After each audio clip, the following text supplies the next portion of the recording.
Hi guys, welcome back to my channel. Today I would like to discuss a more serious topic, and that's infertility and how it affected me. And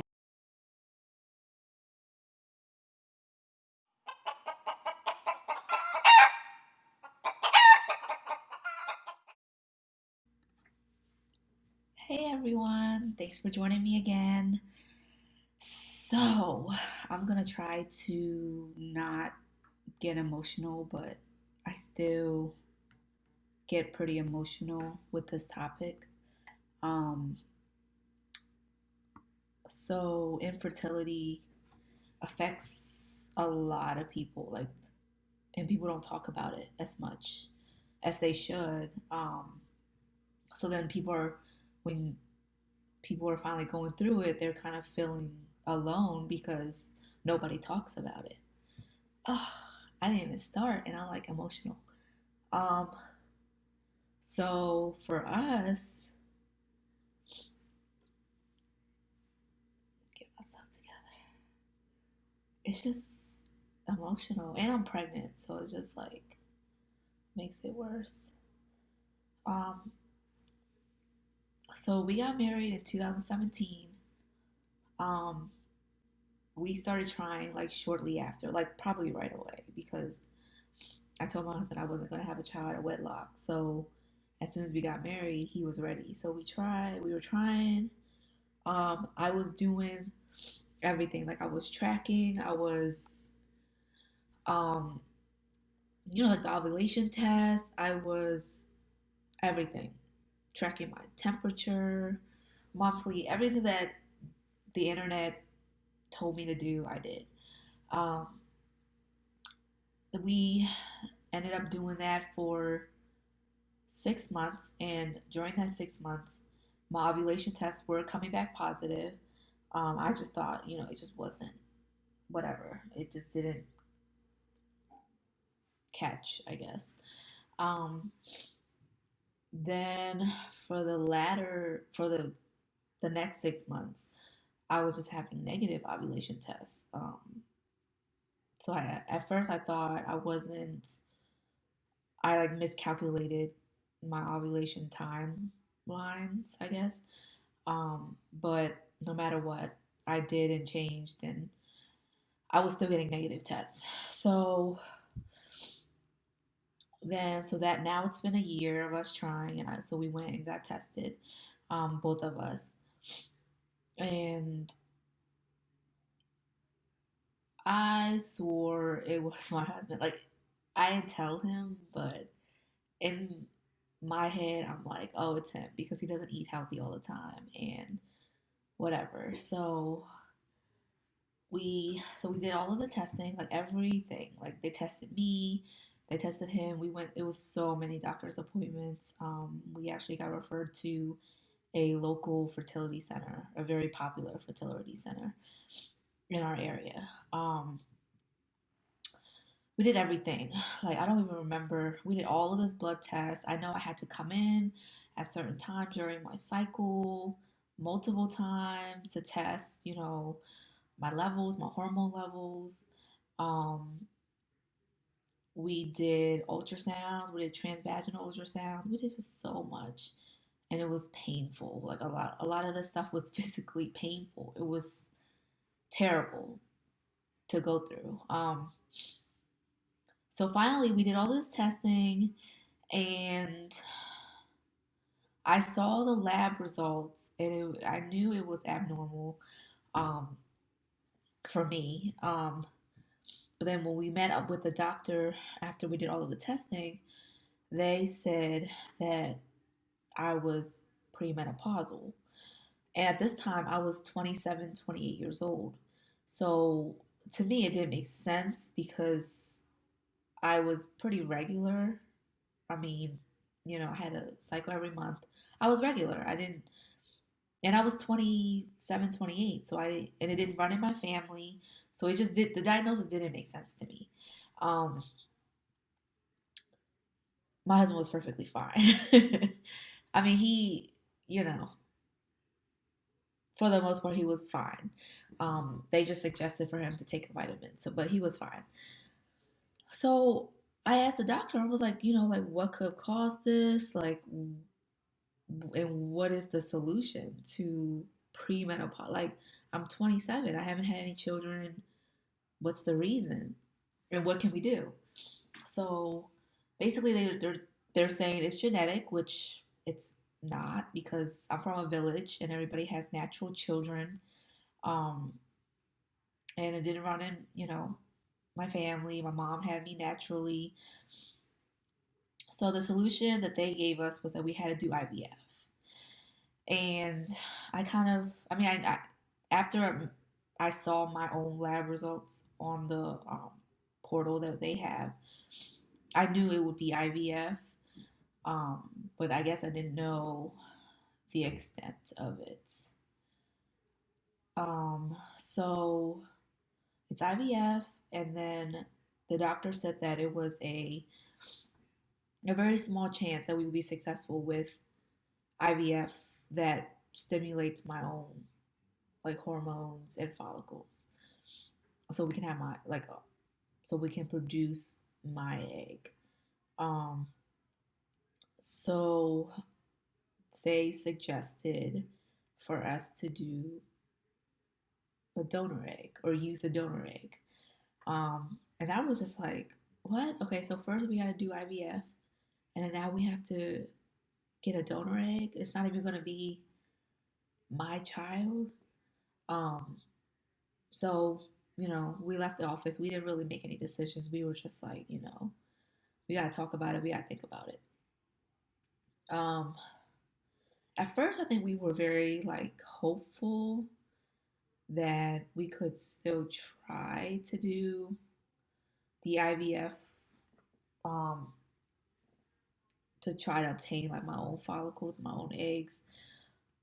But then after like really thinking about it and processing it, it's like, why would we want to spend like $20,000, $30,000 for something that may not work? Because it's like the percentage, I don't remember the percentage that they gave us, but it was like, I don't, it was a very low success rate for this to work. And I just didn't want to spend all of that money for it to not work. Like if I'm going to spend $20,000, $30,000, I needed to work the first time so that I could just be good. Um, so we and I was in grad school too at the same time. My husband was in school, I was in grad school. So we were just like, you know what, let's not think about it for a little bit, for a while, because we can't afford it anyway right now. So time goes on, and I think like a year after that, um, somebody told us about a fertility center overseas that's cheaper. It's about half of the price.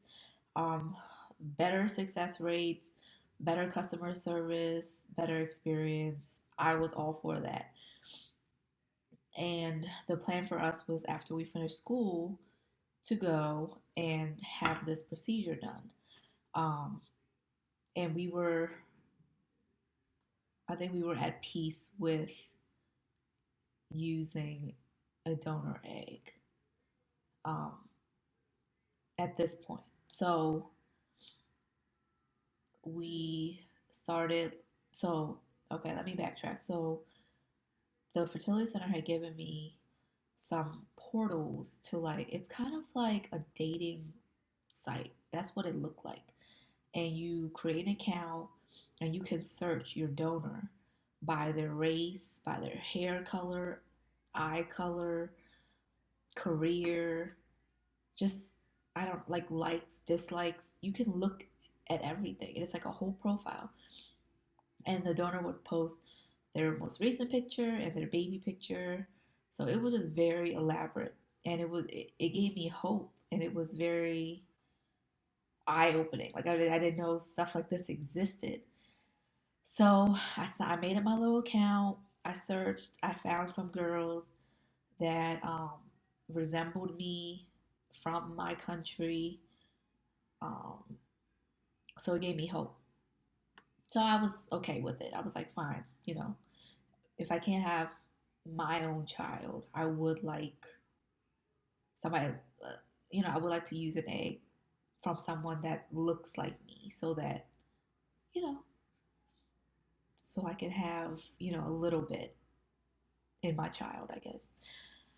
So we were at peace with that.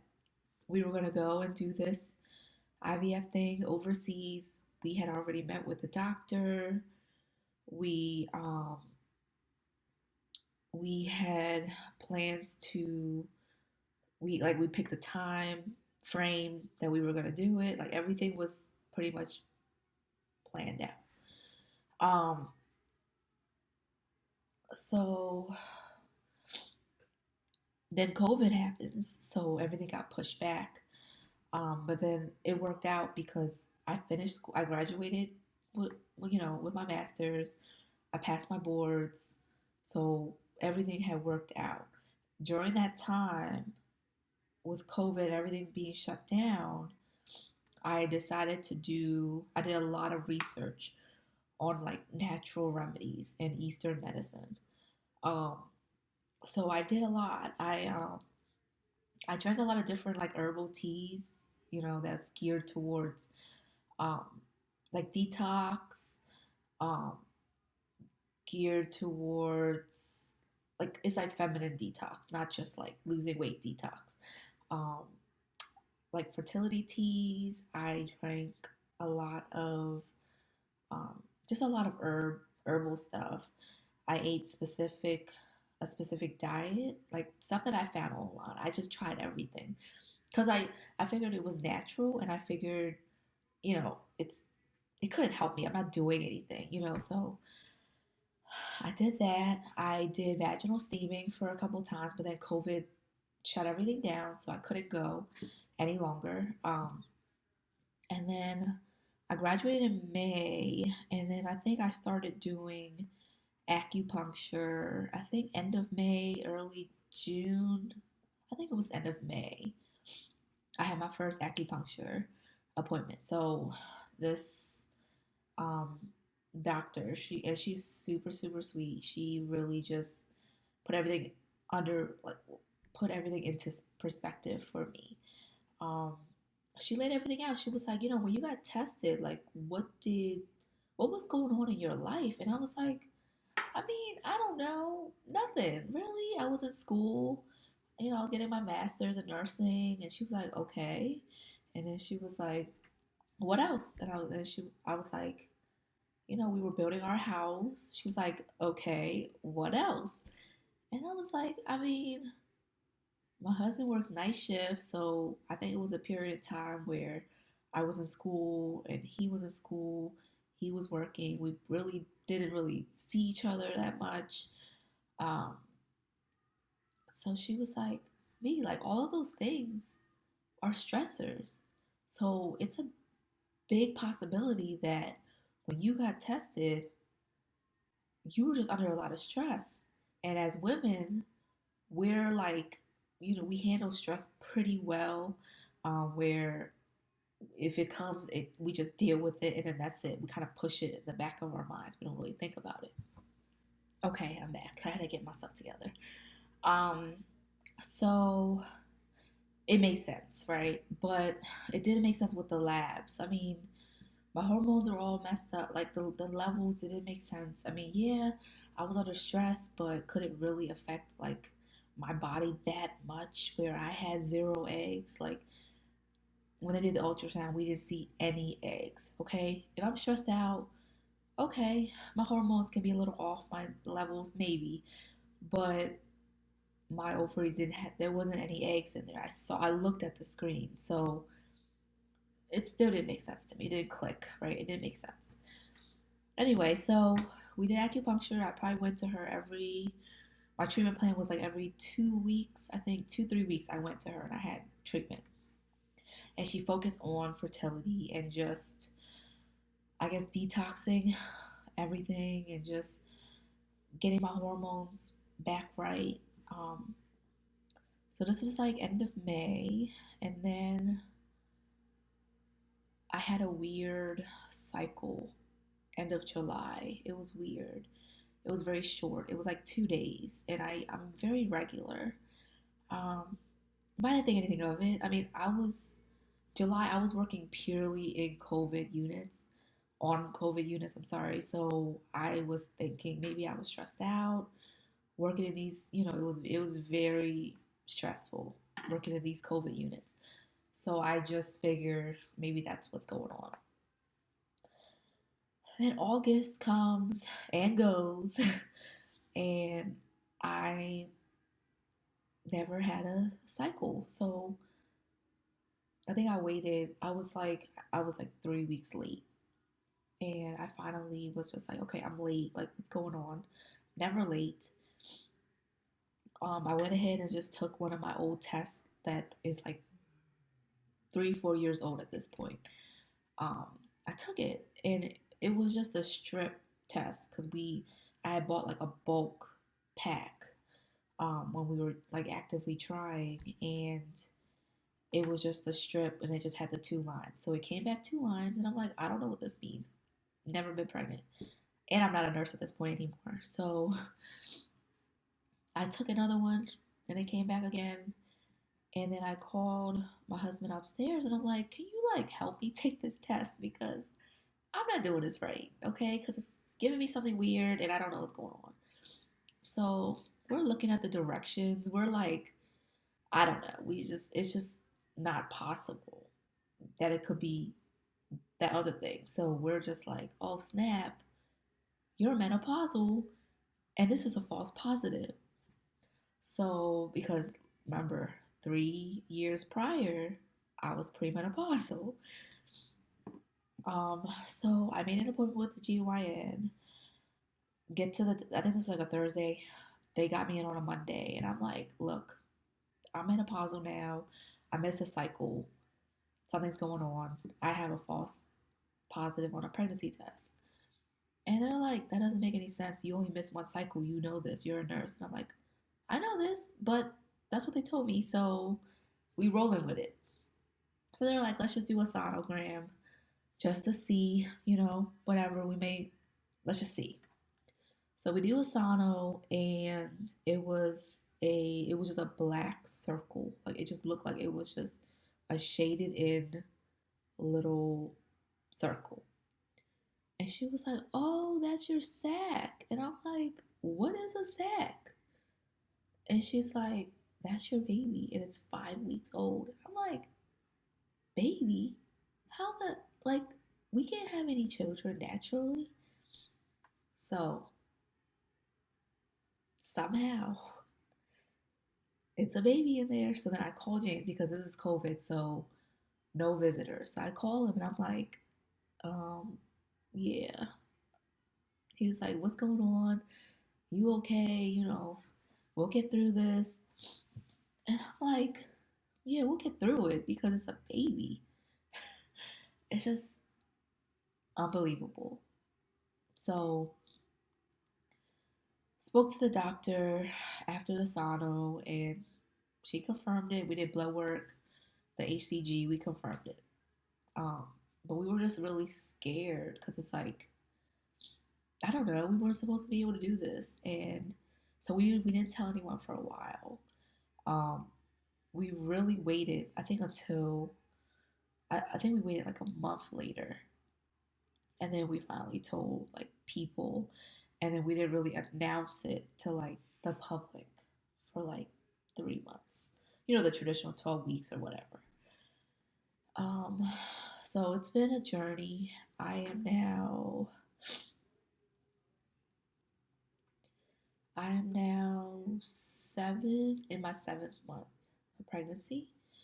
Um, but it's just been like so crazy. And we would have like during the last 4 years, we we got a lot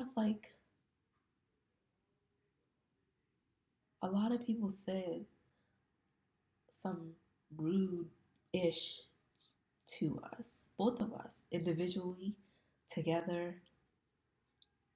It was tough. And I think people just don't really understand infertility and how it really affects people, you know? Um,